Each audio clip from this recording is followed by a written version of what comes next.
আসসালামু আলাইকুম। আমার হাতে একটা পেঁয়াজের কৌটা আছে, ইউনিয়ন সিটের ক্রোসেস 80। এইটা অনেক সুন্দর ফলন হয়েছে।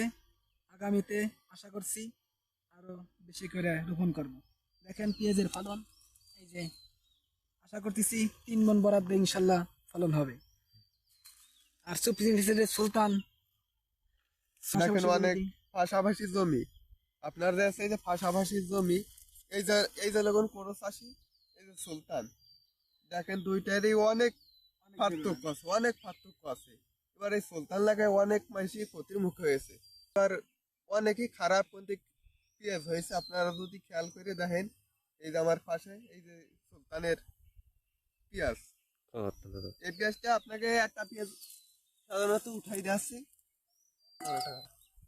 এই পেঁয়াজ ধ্যান অনেক ক্ষতির মুখে হয়েছে এবার কৃষক, এবার অনেক লস হওয়ার সম্ভাবনা আছে। গাছ দেখেন, গাছ হিসেবে পেঁয়াজ নাই। পেঁয়াজের বয়স হয়ে গেছে 90 দিন, তারপরে পেঁয়াজ নামতেছে না। দেখেন পেঁয়াজ, এই যে কৌটা দেখেন, এই কৌটাই যে